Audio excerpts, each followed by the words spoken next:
What's going on, guys? Welcome back to Sports Weekly. I'm your host, Christian Royston, joined by all of my co-hosts. I'll have them introduce themselves. We'll go right to left. Logan Shanks. Pavel Markovic. Brett Twillmeyer. Almost had it. Almost. But we'll start with, if you guys tuned into the Daily Dish, you'll know that we went over the men's basketball transfers, but the women's basketball is kind of similar to last season, lost quite a few players as well. Yeah, to start off, we've had 3 transfers so far. Yep. Shantavia Dawkins, Naimir Dew, and Jalen Bristow all enter the transfer portal last week. And, it doesn't really, especially Dew and Bristow, doesn't help Iowa State's forward core, especially since now they only have 2 forwards listed on the roster. It's kind of a feeling that Iowa State's getting to know a little all too well these past couple seasons, just all these transfers, leaving. But I think when you look at these 3, Shantavia Dawkins was the first one to announce that she was leaving. That one kind of made sense. She didn't really get a whole lot of playing time. On last year's team, she was the only freshman. Now the freshman class comes in, and she, was really behind all of them the entire year. So I don't blame her for wanting to, look for something else to get more playing time elsewhere. And then with Jalen Bristow, we were kind of talking about how she might be the only one of the freshmen to leave. I know that, she was talking about being homesick a lot this year, so I wouldn't be too shocked if she falls back at a Texas school. Yeah, for Bristow, she kind of went in and out of the starting lineup this season. I see with Emily Ryan returning, that kind of didn't help her case. But, still off the bench, she was kind of a nice piece, providing those key points, even with her length, too, grabbing rebounds and stuff. But like you said, Brett, she's talking about being a little bit homesick. That's probably a little bit of a reason. Like, I agree, she probably will be going to school somewhere in Texas. But and then moving into Naidu, that's going to hurt for Cyclones fans. A longtime Cyclone helped them win the Big 12 championship last year. And, yeah, that's probably the one that stings the most for sure. I don't really think that one hit as hard as it probably would have if it was like a year prior, because Nye was celebrated at senior day. We knew that she was going to end up leaving, but I think it's just a little surprising that she did enter her name in the transfer portal and just didn't, end her career here at Iowa State. I think that was a little interesting, but it's not really a loss that was expected. We knew that she was going to leave, but I hope that she can find somewhere nice to play at next season. Yeah, it could be similar to like last year when Iowa State lost Morgan Kane afterwards, where it was like, you knew her time was done. She was celebrated at senior day. It was pretty clear when they won the Big 12 championship that was the last time that Fenley was going to spend with Morgan Kane, and then she entered her name into the transfer portal. So maybe it is just like that, one more go-around, just go out on a better note than maybe riding the bench one last year. But is what it is. That's the transfer portal for you. Yep. I haven't really heard anything online or anything about any visitors coming to Iowa State. So I don't know if you guys know anything about that. Like if there's taking visits at Iowa State or kind of what they're hunting for in the portal. I don't know that they've really been. I haven't really heard anyone's name yet in the portal. I would guarantee, though, that they're going to look for a 3-point shooter. Yeah. Just knowing that you're losing Hannah Bellinger and you got her from the portal, they could definitely be in that same position, just looking for an experienced 3-point shooter. Yeah, because they'll definitely need that. Because outside of Hannah Bellinger, Addie can put up threes, Emily can put up threes and everything. But other than that, you need definitely a consistent 3-point shooter, which I honestly think they got really lucky in Hannah Bellinger, because I feel like that's someone you took a risk on going from Division II to Iowa State. But she was definitely one of the best 3-point shooters on the team. Yeah, when you talk about 3-pointers and just 3-pointers in general, I feel like Ariana Jackson kind of developed her shot over the season, as well as Kelsey Jones could be potentially one of those 3-point shooters. So, if you wanted to stick in-house with the 3-point shooter, I'd say them. But obviously, I think they will get somebody who's more specialized in the 3-point shooting. Mm-hmm. Yeah, and I think on that note, Jalen Bristow could also knock down threes too, right? Mm-hmm. So yeah. They lose some, they keep some. I assume that at the end of it, they'll be fine, because they really didn't hit the transfer portal that hard last year either. They got Hannah Bellinger, which was great, but, besides that, I guess Isnell. Yeah. Mm-hmm. It's also a little different, though, because that's when I don't know how big the recruiting class is going to be for this upcoming season, but they were bringing in, 5 super talented freshmen, so you keep 4 of them now. So, that's kind of definitely a little bit of a different mindset, I feel like, for this year's transfer portal. I do know that they are getting a freshman from Johnston, Ali Tonke, I think is how you say her name. She won familiar. Iowa Max Preps Player of the Year, Oh, well. the award that Audie Crooks won last year. Oh, well, there you So go. by the time August comes around, she Two gets here Audie on Crooks. campus. Yeah, very well could be.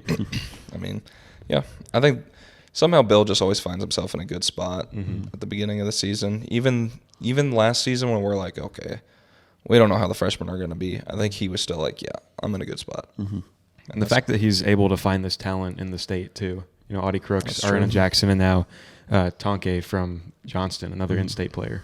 Yeah, and especially in the state of Kansas also with Yeah. Emily Ryan and Addie Brown. Like the states close to each other really seem to be Bill's favorites, and it's a good thing. We like the talent from both those states. A lot of good Midwest talent there. Indeed. Yeah, it's also kind of tough for him to get that talent in state when you have a team like Iowa who's been doing really well.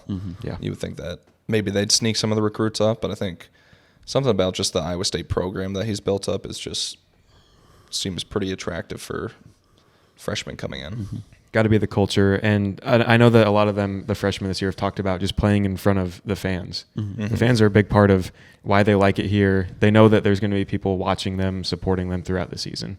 Yeah.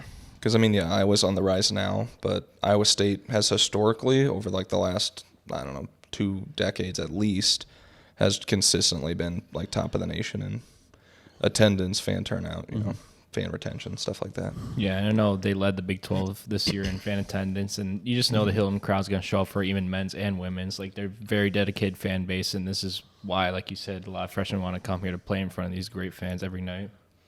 Yeah. Plus, they see careers like Ashley Jones and Bridget Carlton, and they're like, well, we can also go to the next level if we want to. True. So that's, quick little women's basketball detour, but we can move into football now. Spring season is starting up, and, we've heard Matt Campbell talk a few times. We've gotten introduced to the new offensive coordinator, Taylor Mauser. We've talked with some of the players. I mean, it really seems like they're hitting the ground running. They know their game plan. They know that last year the offense, the defense is always going to be sound as long as you have John Haycock and leading it. But the offense was kind of questionable last year, and then throughout the season we're like, okay, it's actually the offense that's really winning games for them. And the big thing there is that like they've retained a bunch of their offensive threats. I mean, Rocco's coming back. We saw, Ben Bramer had a great Ben whatever. He had a great freshman season as well. Jaden Higgins, Jalen Knoll, keeping both of them is huge. So, and then someone we got to talk to a couple days ago or this week was Abu Sama, who I'm really excited to see again, and it's going to be interesting to see if he's going to, how he's going to go with. I mean, he'll probably win the starting role over Carson Hansen, you have to think, and then how he's going to deal with that being kind of your every down back, which is how the new running backs coach talked about it. And the way that he said it, I mean, you got to be good in pass protection, running the ball, catching the ball. So, I mean, I'm pretty excited really just to see the RBs battle it out. And that's the new running backs coach. Was that the one from North Dakota?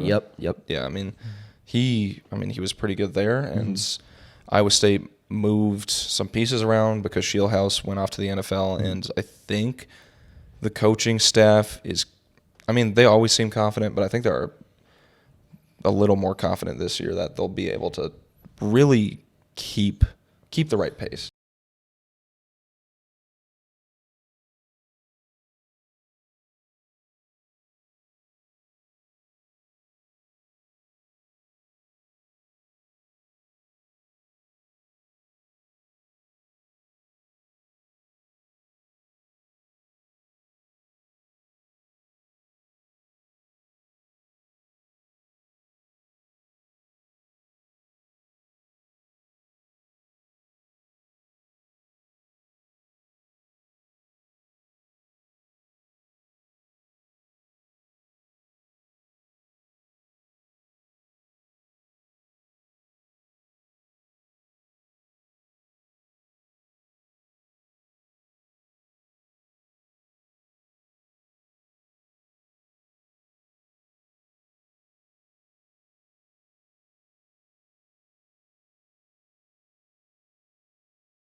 like 4 question marks of who could be the starting running back. They have a Swiss Army knife in there, and it was at times. I mean, Abu Sama clearly came out as the best one, but he couldn't really even. He wasn't even really that consistent on the carries that he got.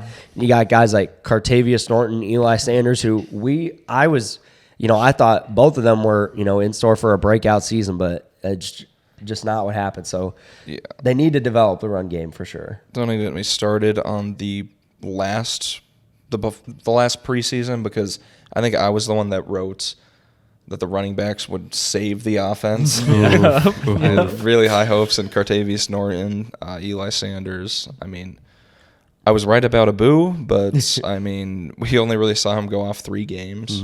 I mean, I wrote a whole feature on Cartavius Norton just for him to lose the starting job halfway through the year. And leave.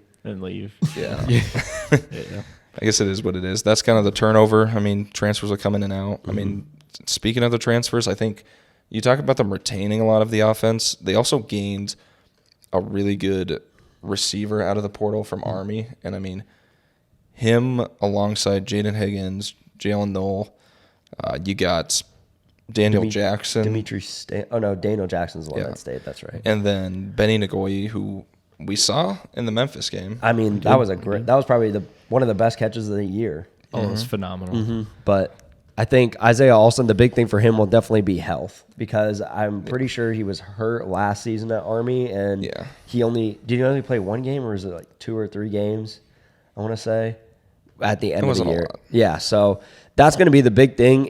I'm excited for Isaiah Alston. I think I've heard he's kind of a speedster, but we're just gonna have to see if he can stay healthy. Yeah, I mean, if they want to air it out, they've got to have the speedy guys. I mean, Jalen Knoll's fast. Yeah. Jaden Higgins can catch anything. So, but I think even without Alston, like, the receiving core is still pretty good so far. Oh, yeah. Plus, they did get a running back in the portal, which should help at least with the depth. Yes, that's right. Although I still see Abu pretty much coming out with that starting job without a problem.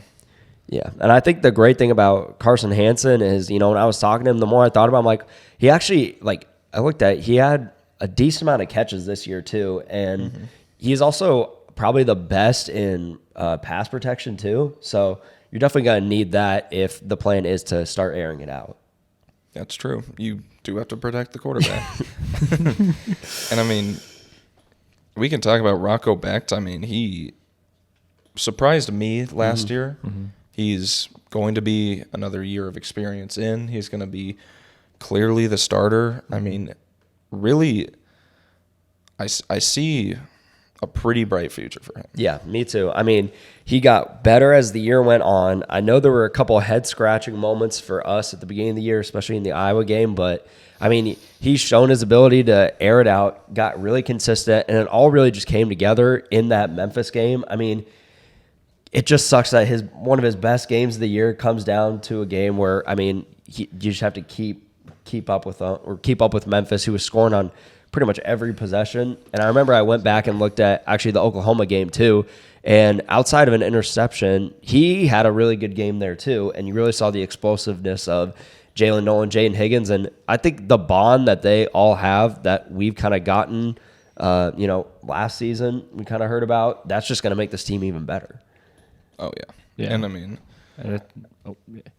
just talking about Rocco Becht too. Like, even the game before Oklahoma against Oklahoma State, he threw 3 touchdowns, kept a 71% completion rating. Like, seeing that, like, after the Ohio game with whatever happened, the shenanigans that happened there, it was really good to see him come into conference play, like, really light up Oklahoma State defense. That wasn't the best, but still was really good. And obviously, it just started from there, from his success.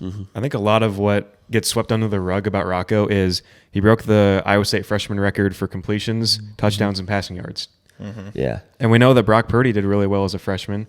So, I mean, if Rocco's able to do that as a freshman, imagine what he can do as a sophomore and further down the line. That's true. Exactly. Especially with another offseason, another preseason with the same roster, same scheme. I mean, really, it's not like he's losing a lot of weapons. He's gaining more than he's losing. And it's kind of hard to think about it now, but, like, when the season ended, there were kind of concerns if Rocco would go somewhere else. I mean, he proved that he can run a Big 12 offense, and he's a young guy. So we thought, there's definitely going to be some teams that are going to throw out couple $1 million at this kid. But I mean, he stayed here, and I think just kind of what you were saying, he has this offseason now to just get even better than he ended off last season. Yeah, because, I mean, their game plan is to air the ball out, and what we saw is he has a really good deep ball if he connects on it. And, I mean, there were some throws that were a little bit off. Luckily, they were mostly overthrows, so pretty safe throws at that. But, I mean, he dials that in.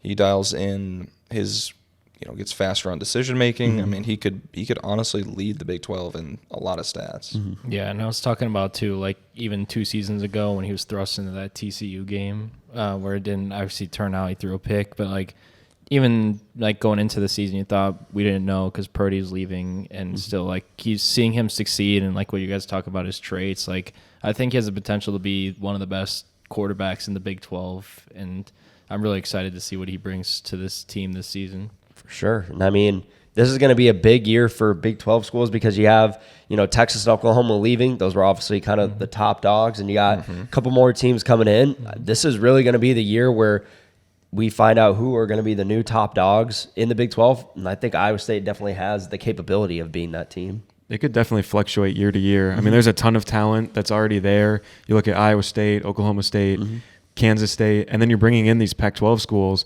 Arizona, Utah, Colorado has some promise. Arizona State looked really good to end last year. So there's a lot of teams that could definitely not only just make bowl games, but make a run for this Big 12 championship. I'm excited for Coach Prime. Yeah. I don't think this upcoming season, but this year after when he comes to Ames, I'm gonna have to come back up for that because that's gonna be awesome. Well, I was going to say, I mean, you look at, like, teams, speaking of Colorado, you look at teams that I think the top dogs are going to be the ones that grow the fastest. And Iowa State went from a 4-win season to a bowl game season. Colorado went from a nothing season to, I mean, sure, it wasn't pretty. They were preseason. At the start, they were pretty good. They were preseason top 25, I'm pretty sure, too. Yeah, I mean, throughout the first few weeks, they were top 25 as well. TCU. Yep. But, I mean, the Pac-12 was pretty good last year. As much as people don't want to hear it, they were pretty good. They went out with a bang. Yep, they did. And, I mean, Colorado hung in there with quite a few schools. I mean, they have a lot of talents. Coach Prime is bringing in a lot of people, a lot of viewership, too. You bring that to the Big 12, and, I mean, they could honestly be a top dog if they wanted to. Plus, we know that Colorado used to be in the Big 12, so maybe there's a bit of a grudge there that they're going to say, like, hey, we're back in the conference and we want to run it now. Well, that's kind of like what happened with Missouri in wrestling. Is Missouri was dominant in wrestling, and then they left the Big 12, kept winning wherever they went, and then the Big 12 was open. It was just whoever could get out on top in the Big 12 championship, and then Missouri came back and just cleared again. Yeah. So I mean, they had a grudge, and they came back, and they were like, "Yo, we're still the top dogs." Yeah, and you talk about Pac-12 just in general last season. Like, even though Oregon, Washington ran through the conference and with Michael Penix and Bo Nix, like, you still talk about like teams like Arizona who played really well and Utah who Iowa State will be traveling to this upcoming season. So, I mean, it adds another level of competition, which I really like. The conference expanding, and I'm just excited to see what's coming. Truly. Yeah, it's definitely no Big Ten, no SEC, but I think they're getting there. They're able to compete well. There was a bit of a changing of the guard last season. Yeah. Arizona, Oklahoma played in a bowl game. I love it. Arizona beat them. So Oklahoma's on their way out of the Big 12 with a loss to a future Big 12 team in Arizona. I do remember that. That was a Alamo Bowl. pretty sweet victory for the Big 12. Oh yeah. So speaking about the Big 12 and the growth of the Big 12, they also had their own pro day, I guess, and to replace the on-school pro days. They just kind of swooped up all of the schools in one and decided to do it that way. And I think, honestly, I was kind of on the fence about whether I liked it or not. I mean, sure, you get all the schools together, you're going to get all the NFL scouts in one place, which should help the schools that probably don't have a lot of draft picks or possible draftees. But then at the same time, it's like you take away these players being able to compete in their own home turf, and you have to fly them out, all this other stuff. But I mean, it did kind of turn out to be a really good opportunity for some people. I mean, I'm kind of looking at Ben Nickel. Oh, yeah. Walk on, got a scholarship last year, was able to play some meaningful reps at times, and then kind of just like lit up the pro day. Yeah, I see him really like, I'm not sure if this pro day like locks him in as getting drafted, in like the 6th or 7th round. That's true. I don't know about that, but it definitely gives him like a good base for being like an undrafted free agent, going on, getting on a team for maybe practice squad or maybe even doing some special teams. But I mean, it's honestly awesome to see that because I had no idea that he had that kind of speed, those kind of just like numbers that he could put up. It was kind of crazy. Yeah, I think he was like 4th maybe on the 40-yard dash. He had like the highest high jump, the like top 2 broad jump.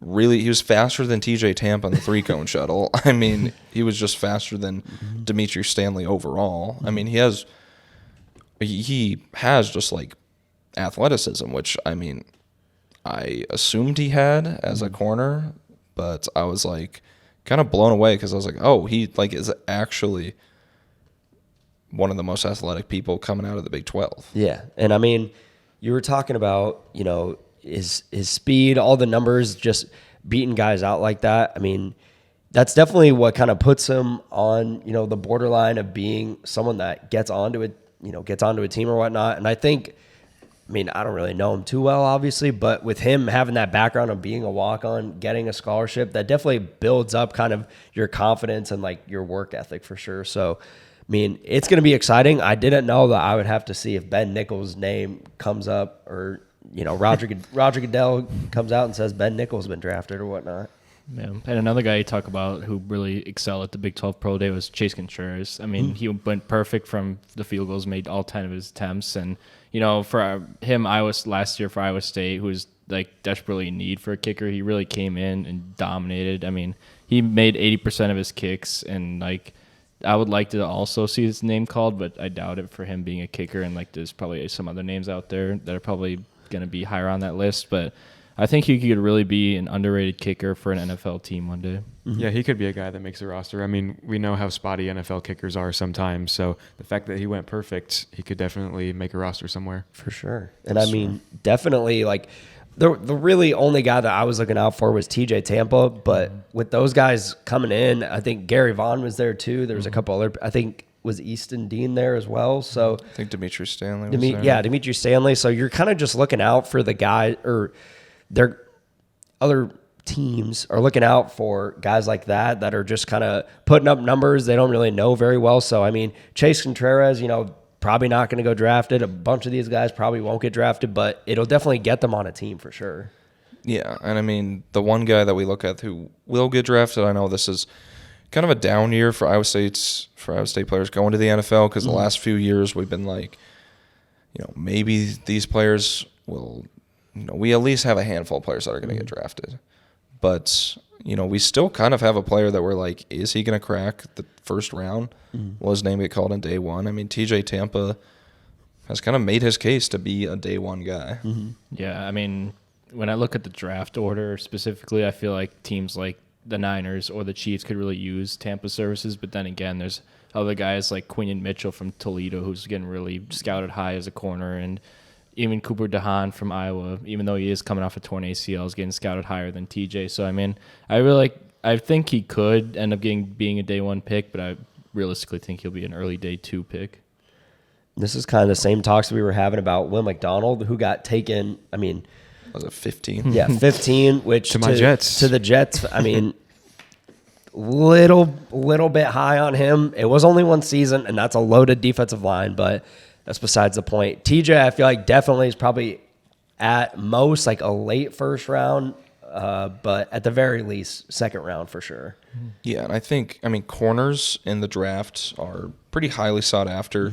If you want a good corner, you're probably searching for them in the first round.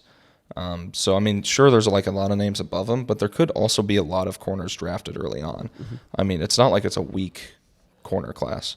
And, I mean, you look at kind of the other spots around the board, and, I mean, most teams, they they can use corners. So there's still a chance that his name does get called in day one. I mean, we could be surprised. Although I think all you are right. I think we're pretty set to hear his name called early on day two. Yeah, I'm thinking day two. I mean, you look at some of the teams that are early there, like the Chargers, the Titans, the Panthers, teams that could definitely use a corner, and he could be the guy for them. That's true. Good call. So, I mean, I think that's probably all we had to talk about. I mean, not really much to talk about on the defense. They're losing TJ Tampa, but I mean, I think they'll be fine. John Heacock kind of I mean, one of the best phrases that he always uses is the pairs and spares. So I think that's really just putting those.